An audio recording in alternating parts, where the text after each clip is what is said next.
Hello friends, welcome to सूर्योदय online coaching classes. मैं सूर्य प्रकाश आज आपको क्लास 10th और 12th के अगले सेशन में उत्तल दर्पण के लिए UVF में संबंध बताने वाला हूं। देखिए क्या होता है उत्तल दर्पण के लिए UVF में संबंध। देखिए क्या है, एक ऐसा दर्पण है जिसमें बाहर की ओर मतलब अंदर की ओर पालिश किया गया है, बाहर पे इसका परावर्तन हो, तो ये क्या है, एक उत्तल दर्पण है। तो देखिए क्या है, M1 M2 क्या है, दर्पण का कटा हुआ भाग है। ये भी एक वस्तु है जहाँ से किरण चलती है और बिंदुवार पे टकराकर मुख्य फोकस F से होकर चली जाती है।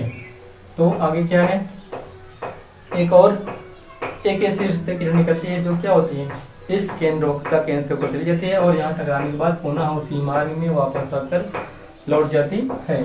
तो देखिए यहाँ से एक त्रिभुज बन रहा है, कौन सा त्रिभुज ABC, और त्रिभुज कौन सा ABC। और एक त्रिभुज कब बनेगी, जब यहाँ से हम लंब डालेंगे तो R पे लंब डालेंगे तो मानते हैं N। तो देखिए त्रिभुज एक बनेगा RNF और एक बनेगा A'B'F। तो ये चार त्रिभुज बनेंगे। इसी चारों त्रिभुज से हमको निकालना है UVF में संबंध। देखिए लिखना क्या है, माना आप लोग नोट करते चले जाइए, बता दें क्या लिखना है। माना M1 M2 एक दर्पण है, कामा लगाओ। AB एक वस्तु है जहाँ से किरण टकराते हुए, मतलब जहाँ से किरण निकली और बिंदु R पर परावर्तन होने के बाद मुख्य फोकस F से चली जाती है। अब आगे लिखना है, P दर्पण का ध्रुव है, F मुख्य फोकस है, C वक्रता केंद्र है। इतना लिखना है। अब आगे क्या लिखना है कि देखिए कौन कौन से त्रिभुज हैं, ये सब लिखना है। माना M1 M2 क्या है, दर्पण के कटे हुए भाग है या उत्तल दर्पण है।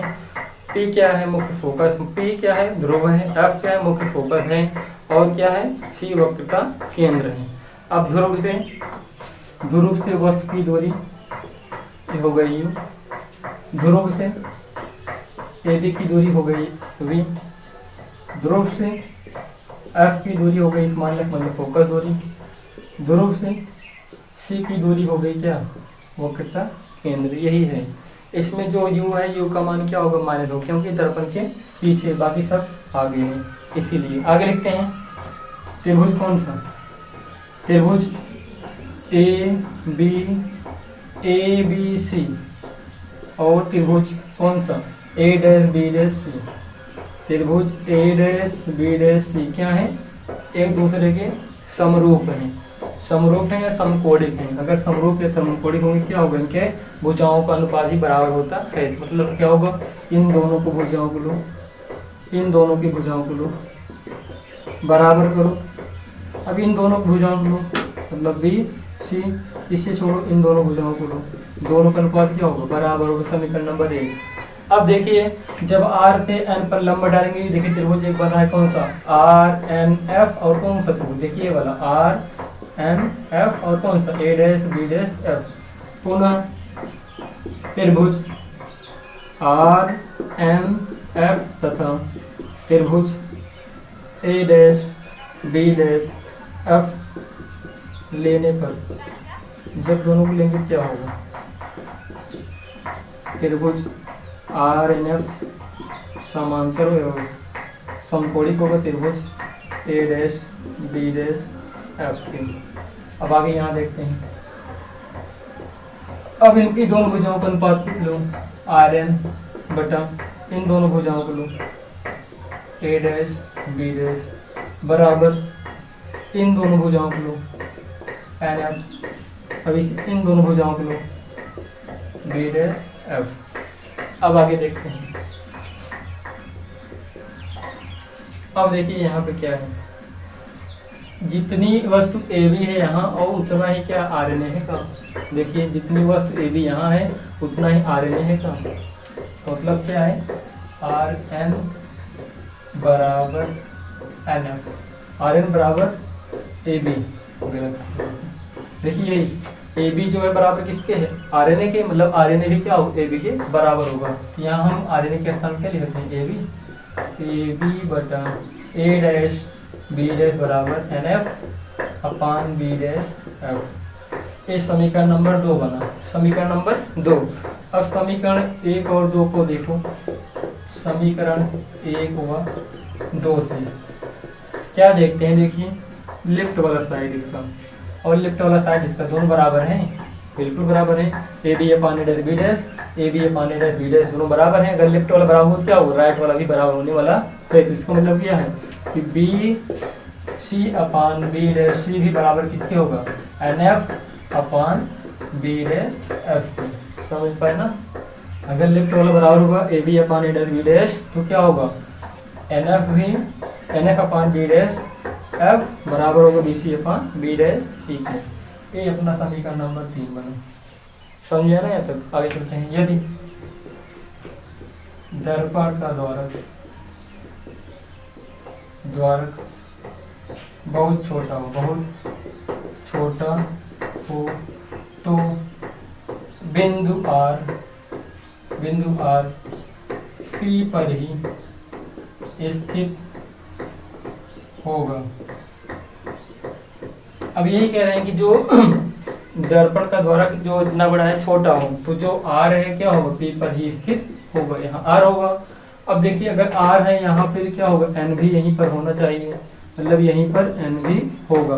तो इस तरीके से हम क्या कह सकते हैं कि जो NF है, NF मतलब कौन सा, जब यहाँ आएगा R और यहीं पे N होगा तो क्या होगा, जो NF होगा। यहाँ से लेकर यहाँ यही N है तो यहाँ से लेकर यहाँ तक जो NF होगा वही हम क्या लिख सकते हैं, PF ये लिख सकते हैं ना। तो क्या होगा, NF बराबर PF।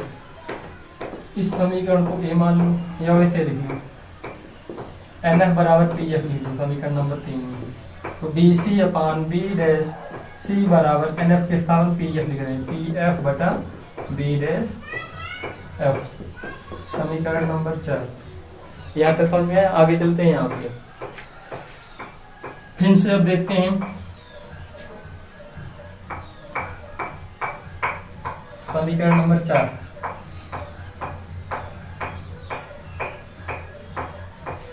अब देखिए हम BC को, समीकरण नंबर 4 BC को हम क्या लिख सकते हैं, AB है और AC है।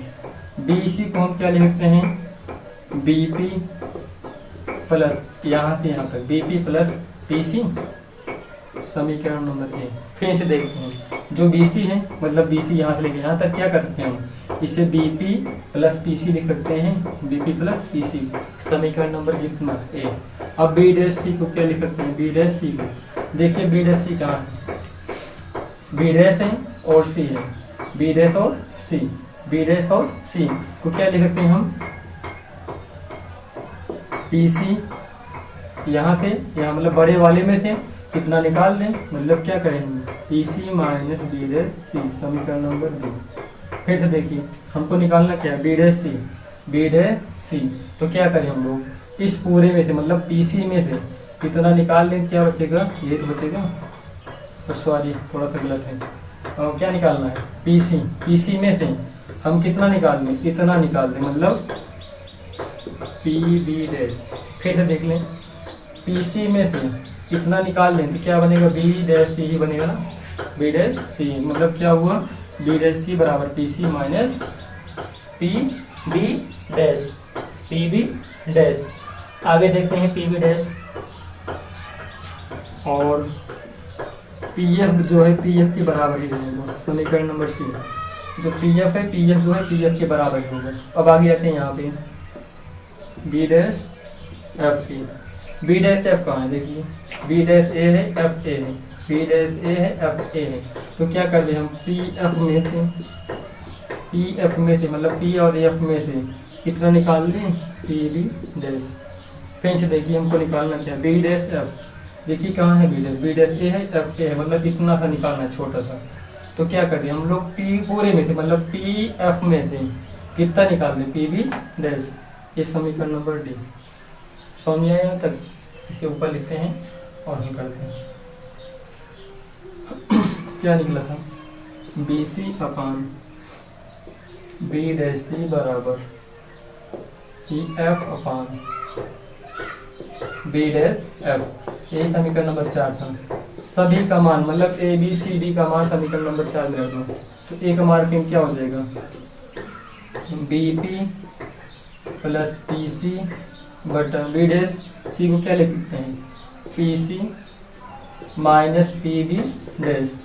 अब बराबर लगाएं, पी एफ तो पी एफ ही है बटा B dash F, B dash अब क्या लिख सकते हैं P F minus P B dash. अब केवल वैल्यू पुट करनी है। देखिए क्या है बीपी को हम क्या लिख सकते हैं, बीपी कहाँ है, देखिए बीपी बीपी। अब क्या है और उत्तल के लिए जो होता है इसी वस्तु का मान जो है माइनस में ले जाता है, क्योंकि क्या है दर्पण के पीछे है, दर्पण के पीछे है, इसलिए क्या होगा यू का मान माइनस में लिया जाएगा। क्या है बीपी बीपी, ये क्या है यू है, इसका मान माइनस में लो प्लस पीसी पीसी पीसी क्या है वक्रता त्रिज्या मतलब क्या आर बटा पीसी पीसी पिन से मतलब क्या होगा आर होगा minus PB dash, PB dash देखिए कहाँ है पीबी डैश क्या है वस्तु की प्रतिबिंब मतलब क्या है वी है बराबर पीएफ पीएफ मतलब क्या है एफ है फोकस बटा पीएफ फिर से फोकस होगा माइनस पीबी डैश। अब देखिए पीबी डैश क्या है, पीबी डैश क्या है वी है, तो यहाँ लिखोगी। अब ये हल करो, इन पूरे का गुणा इनमें करा दो, इन पूरे का गुणा इसमें, मतलब क्या है यू प्लस आर गुणे एफ माइनस वी बराबर एफ गुणे आर माइनस वी। यहाँ हल करते हैं आगे। एफ का गुणा कराओ क्या होगा माइनस यू एफ का गुणा कराओ क्या होगा एफ आर, यू का वी का गुणा कराओ तो minus minus plus U V, minus और प्लस का गुणा माइनस आर वी बराबर एफ का गुणा कराओ एफ आर, एफ का गुणा कराओ क्या हो माइनस एफ वी। अब देखिए क्या कटने वाला है, एफ आर यहाँ भी प्लस है यहाँ भी कटा है, कटा। अब आगे सबको इधर ले लो, क्या होगा minus U F plus U V, ये क्या है माइनस आर वी, इधर प्लस है क्या होगा माइनस होगा एफ वी बराबर 0। हम जानते हैं देखिए संबंध क्या होता है, आर बराबर ये एफ बराबर आर बटा 2 होता है, ये होता है फोकस दूरी वक्रता त्रिज्या की आधी होती है। तो आर बराबर क्या लिख सकते हैं दो का गुणा हुआ मतलब क्या लिख सकते हैं 2f, तो जहाँ कहीं आर क्या लिख सकते हैं 2f लिख दें minus U F plus U V minus जहाँ आर क्या लिखें 2f we minus F we बराबर 0। आगे इधर देखते हैं आगे इधर देखते हैं, देखिए minus U F plus U V, देखिए यहाँ 2f भी है यहाँ एफ भी है, मतलब कट मतलब थोड़ा सा कैंसिल, यहाँ प्लस था इधर आके माइनस यहाँ क्या होगा प्लस, देखिए इधर माइनस है ना प्लस इधर बराबर इधर क्या होगा प्लस होगा। अब देखिए घटाएं 2f v में से घटाएं कितना आ जाएगा केवल एफ वी बराबर कितना 0, दोनों पक्षों में यू वी एफ से भाग देने पर तो क्या होगा minus U F upon you V F plus U V upon you V F minus F V upon you V F. अब 0 में भाग देंगे क्या होगा 0 है, यू देखिए क्या कट रहा है यू से यू एफ से एफ, तो बचा क्या है माइनस 1 अपान वी, ये माइनस बचा है वी बचा है। अब देखिए यहाँ ये दोनों कटे तो कितना बचे एफ, तो 1 upon F minus F we कितना बचा 1 अपान यू बराबर 0। आगे देख लेते हैं बराबर 0।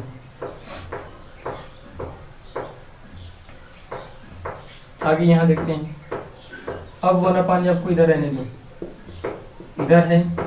अब देखिए यू को उधर इधर माइनस क्या होगा प्लस, उधर लेके क्या होगा प्लस, इधर देखिए माइनस उधर क्या होगा प्लस 1 अपान वी। देखिए फार्मूला बन गया क्या 1 अपान एफ बराबर 1 upon U plus 1 upon U 1 upon V. यही क्या है उत्तर दर्पण के लिए यू वी एफ में संबंध। इस प्रकार से हम निकाल चुके हैं उत्तल दर्पण के लिए यू वी एफ में संबंध। तो अगर वीडियो अच्छा लगा हो तो please like share subscribe and comment.